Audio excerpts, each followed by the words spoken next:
Hello, my name is Valeria. We're four Mexican high schoolers and we're going to present three of our favorite books.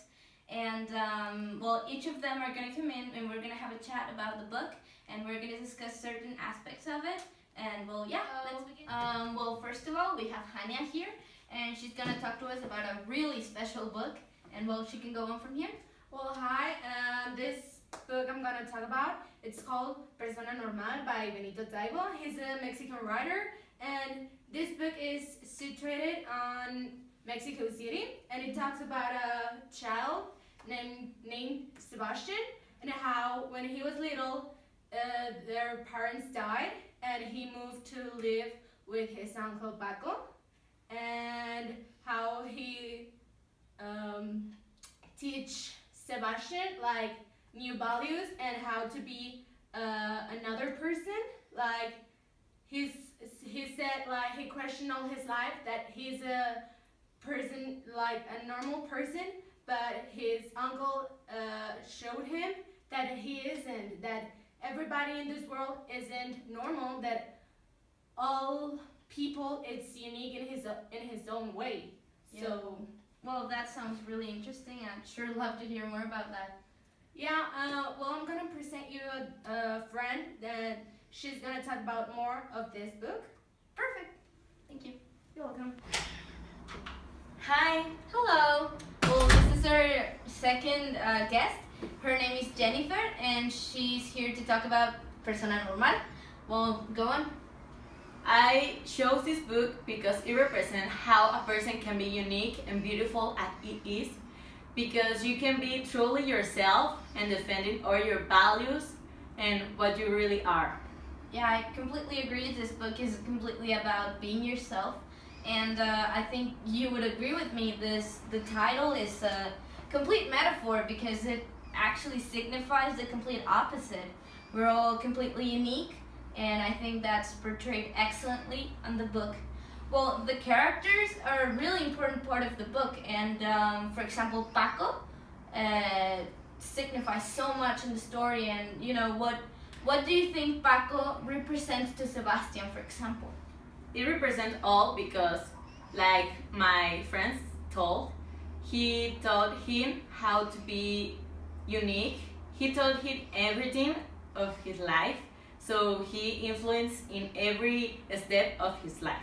And is the most important character in the book. Yeah, and another thing that's really well portrayed in the book is that it's completely pestered with really good quotes from books that they recommend to read all along. And I think Benito Taibo's purpose, most of all, was to spread reading among young people, you know, like Sebastian. And I think he did it great. You know, the story does not end in the book. It goes on in the life of the reader. You know, I think you agree with that statement. Well, another really important aspect of the book, from my perspective at least, is the problem solving. I think that most of the story is carried out from the point of view of a teenager. So he has problems like every teenager does. So how do you think that comes to play in the story? The problem is that he thinks that he doesn't belong to any place, so when he actually finds people like him, he finds the sense of belonging.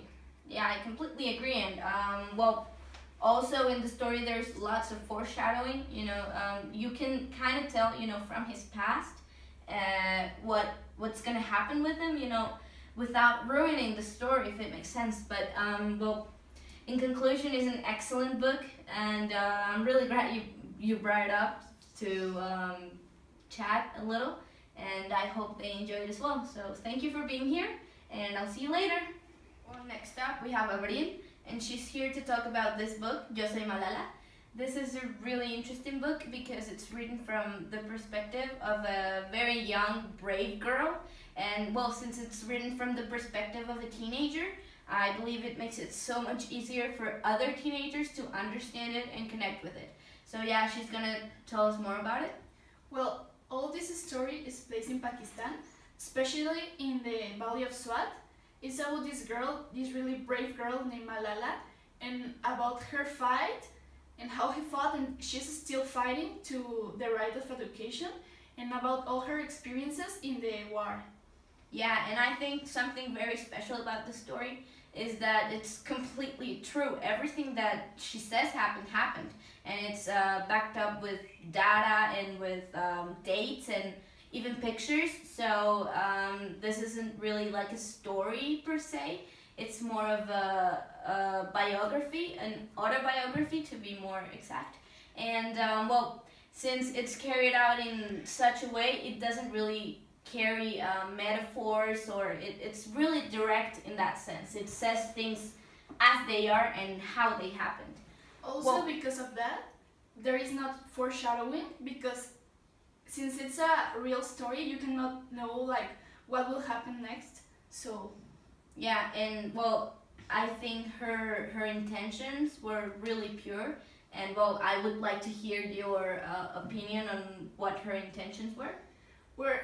Well, she's like a really brave girl, and all of this book, like, it's about all of us to know about her story and know the real situation in Pakistan.